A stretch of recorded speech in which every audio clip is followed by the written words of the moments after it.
Thanks, everybody. I'm going to start here on this farm in western Wisconsin, which is where I spent my childhood exploring. And it's also where my understanding of the world took root. I pulled up those roots when I decided to study abroad in Kenya, where I monitored sea turtle nesting sites, transplanted coral reefs, and taught 7th grade science. And one of the days with the youth, we were walking along the ocean and we noticed that the water was really murky and that was not normal. And we didn't know where all of the sediments were coming from. So we thought about it, good inquiry-based educational thinking. And we knew that in the local area, our community partners were cutting down mangroves for fuel, because we didn't have a whole lot of other sources for fuel. You had to either take a boat from Lamu in, which took a long time and a lot of fuel, or you had to fly in. So people were cutting down mangroves for fuel, and we knew that without the mangroves, the sediments from the nearby river were clogging up the corals and the fish populations were declining. But in this particular moment, we didn't know where the sediments were coming from. Now, I'd been fortunate enough to spend my winter break climbing Mount Kenya. And when I was on Mount Kenya, I noticed that in a similar fashion, the people who were living on Mount Kenya were cutting down trees for fuel. And I didn't realize it in that moment on Mount Kenya, but when I was on the shores of the Indian Ocean with my students, people who depended on the ocean for survival, I realized that the deforestation on Mount Kenya was directly linked to the monsoon rains. When the monsoon rains came, the mountain soil was washed into the river, which then flowed to the ocean and caused marine ecosystem decline that affected the well-being of the people living in those communities, the people who depended on the ocean so strongly for survival. And in that moment, I realized that the ocean was part of this interconnected system. This farm girl from the middle of the country realized that an ocean is part of an interconnected system that was so much bigger than any one person or any community. It was part of a system that connected people together, but also connected people with the natural world. And it was that experience that made me so passionate about inspiring people and connecting people with the ideas and the understanding to understand our interconnected systems and how our actions impact those systems. So I took a kind of unconventional approach to get there and started designing video games. This is an image of a video game I designed in graduate school where people role play as urban planners to understand the interconnectedness of our cities. People don't always think of cities as being systems. They're really cool systems. Many of you in this room are very aware of that. So why video games? Well, video games gave me an opportunity to try things that were too risky, too expensive, or just too invisible for people to see.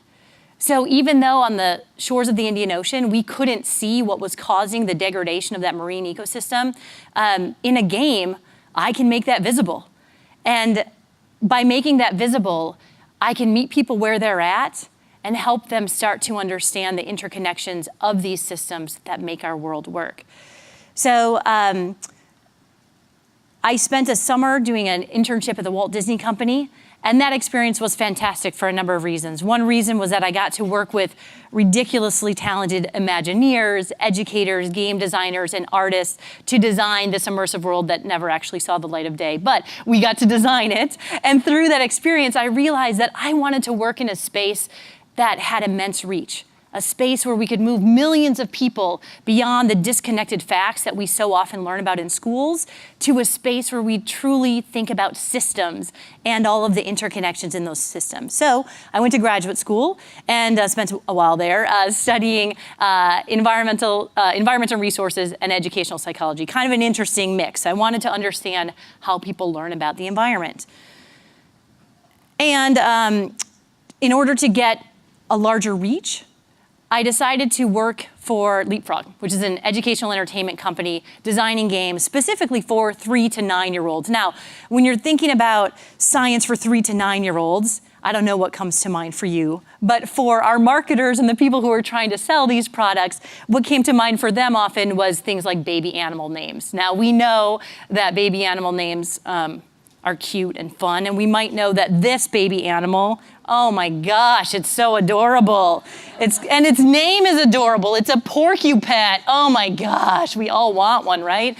I'm sorry, we don't have one at the Academy of Sciences, but you should still visit anyway. We have a lot of other really cute things, just not these guys. So I was spending a lot of time designing games that had baby animal names and things like that.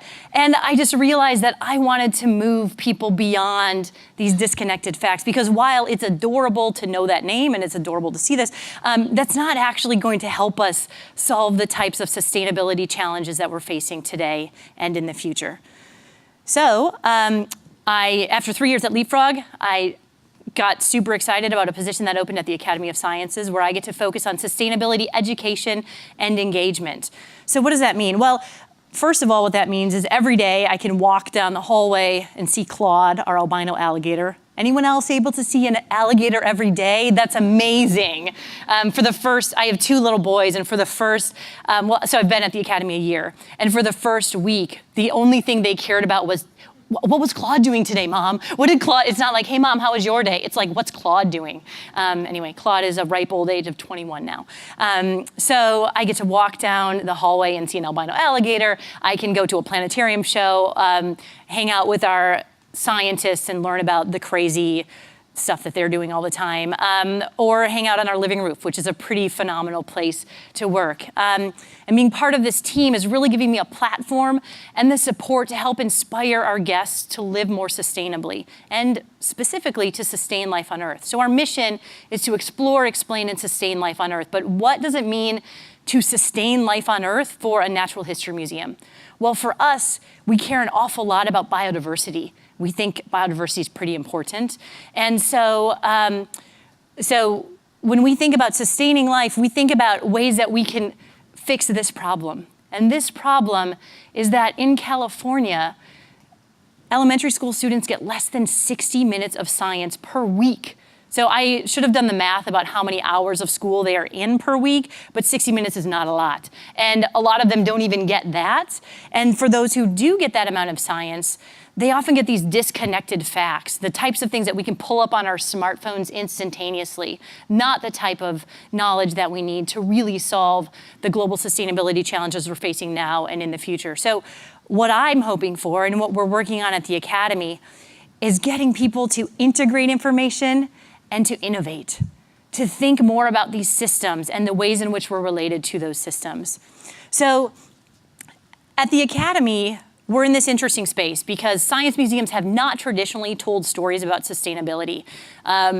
Your image might be like Night at the Museum, where you have all these dinosaur fossils and things like that. So why would you talk about sustainability? Those things are dead. Like, we don't have to sustain them anymore. But we have so much incredible biodiversity that we do work to sustain. And so at the Academy, we're trying to figure out what a role like mine might look like, housed within a museum, but extending beyond the walls to really engage the community in solutions working towards sustaining life on Earth. So there's a couple of reasons that we think museums are pretty powerful places for these conversations. One reason is that museums are incredibly trusted messengers. A speaker earlier today talked about how the government's not trusted.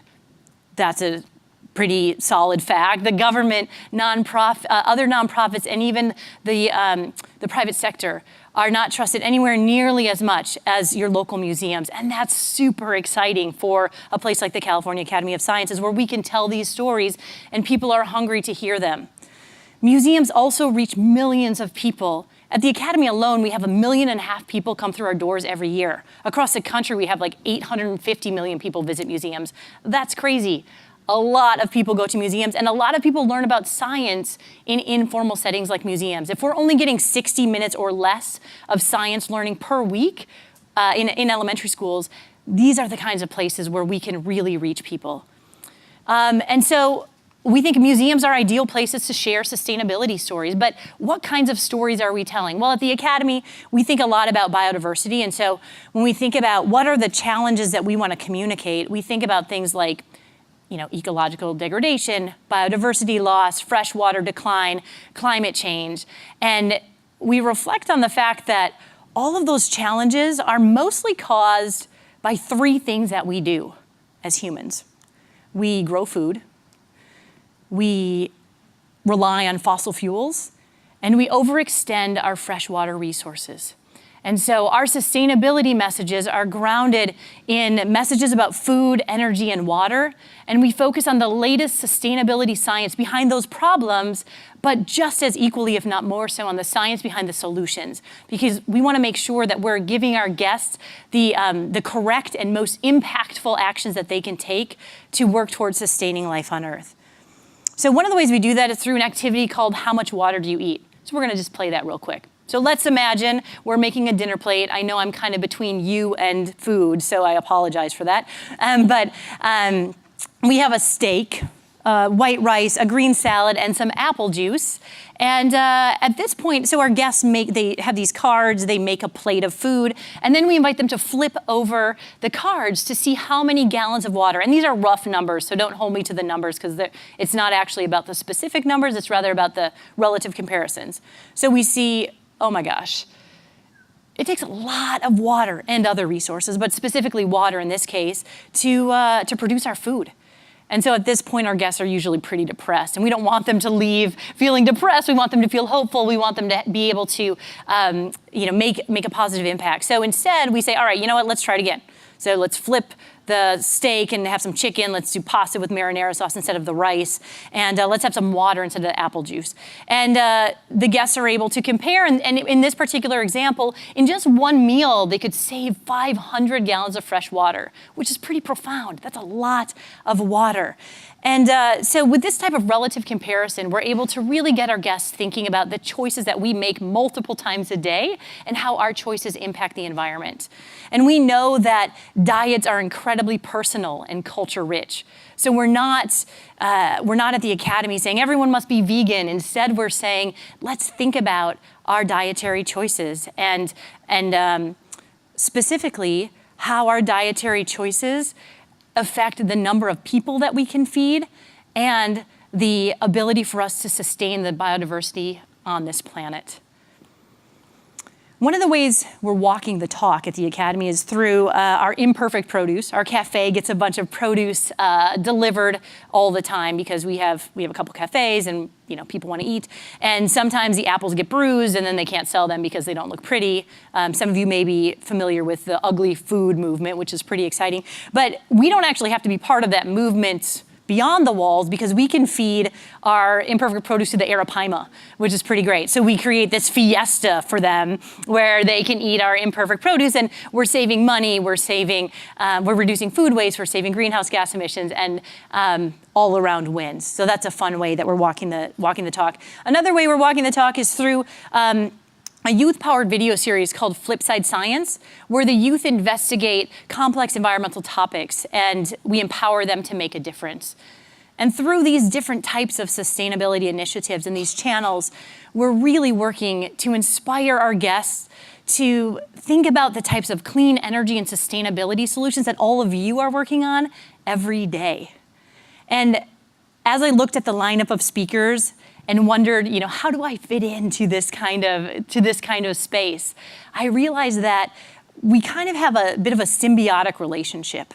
What do I mean by that? I mean that these yellow tangs and lined bristle-toothed fish, they get a free meal by eating algae and parasites off of the green sea turtle, and which is pretty sweet for both of them. And a relationship not unlike the relationship between anemones and clownfish that I can see every day at the Academy, and most of us were exposed to in Disney's Finding Nemo.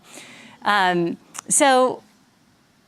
gonna go back real quick on that. So with our symbiotic relationship, I feel like we get so much. Your work depends on us being effective messengers and storytellers, telling the types of stories that you're working on every day about your clean tech and sustainability solutions and innovations. And our work depends on you enabling people to make the lifestyle and policy changes necessary to live a more sustainable life.